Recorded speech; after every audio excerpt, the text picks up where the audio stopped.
आपको चाहे जीवन में जितनी भी असफलता मिली हो या फिर आप जीवन में अब हार मान चुके हो, मैं आपको गारंटी के साथ कह सकता हूँ कि यह कहानी सुनने के बाद आपकी ज़िंदगी बदल जाएगी। यह कहानी हमें सिखाती है कि अपने लक्ष्य को प्राप्त करने के लिए जो लोग बार बार मेहनत और कोशिश करते हैं उन्हें सफलता ज़रूर मिलती है। तो चलिए दोस्तों, इसी के साथ शुरू करते हैं हमारी आज की video, the inspirational story of WhatsApp. WhatsApp की शुरुआत साल 2009 में दो दोस्तों ने मिलकर की। एक का नाम ब्रायन एप्टन था और दूसरे का जैन कॉम। ब्रायन एप्टन याहू में इंजीनियर के पद पर काम करते थे और जैन वूवू नामक हैकर ग्रुप में काम करते थे। जैन कॉम एक मध्य वर्गीय परिवार के थे। इनका जन्म 24 फरवरी 1976 को यूक्रेन के एक छोटे से गांव क्यू में हुआ था।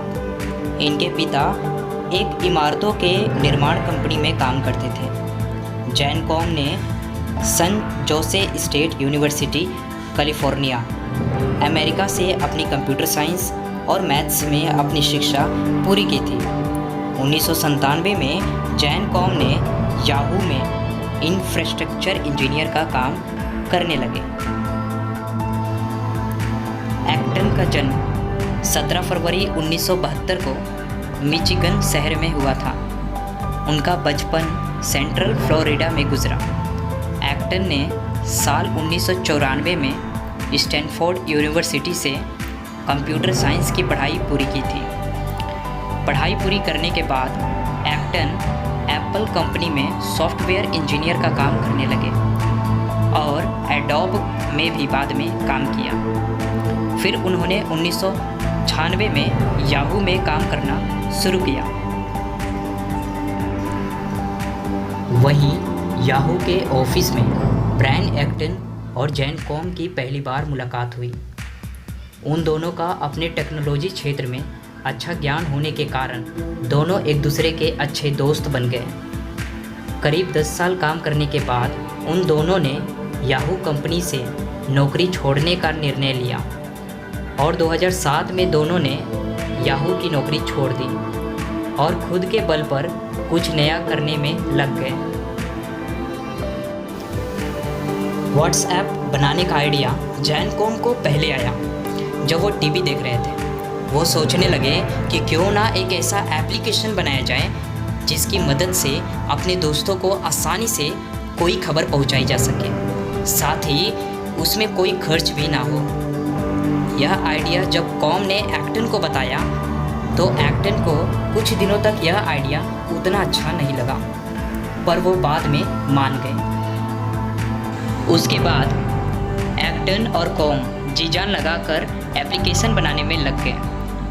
दोनों को प्रोग्रामिंग की अच्छी जानकारी थी, जिसके कारण उन्होंने एक एप्लीकेशन बना लिया।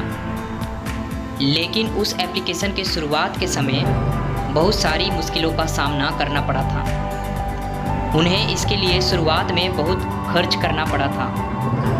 पहले व्हाट्सएप को जब कोई यूज़र्स सबसे पहले इंस्टॉल करने के बाद जो OTP फ़ोन्स में जाते थे, कॉम के बैंक अकाउंट से वो पैसे कटते थे।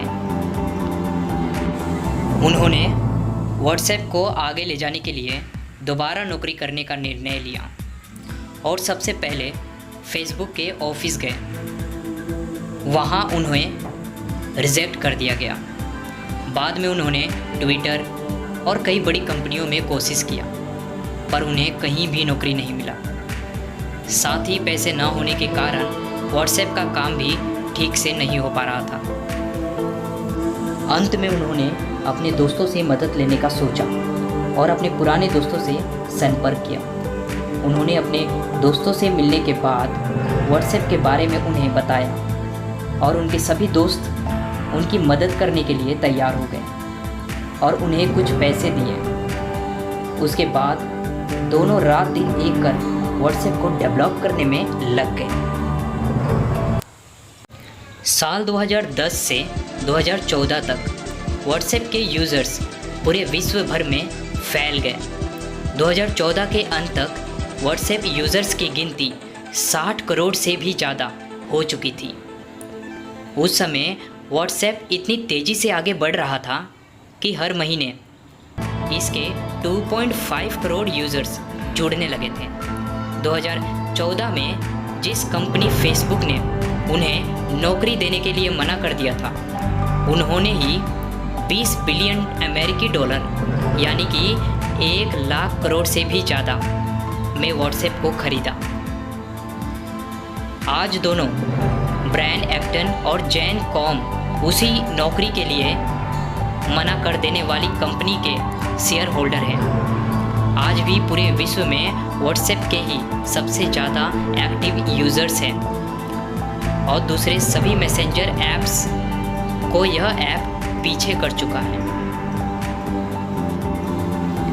हमें यह व्हाट्सएप की स्टोरी से सीखने को मिलता है कि चाहे जीवन में जितनी भी मुश्किलें आ जाएं, हमें नहीं रुकना चाहिए, क्योंकि अगर आपके रास्ते में मुश्किलें हैं तो समझ जाएं कि आप सही रास्ते चल रहे हैं। अगर यह प्रेरणादायी कहानी अच्छी लगी हो तो अपने सोशल मीडिया पर ज़रूर शेयर करें।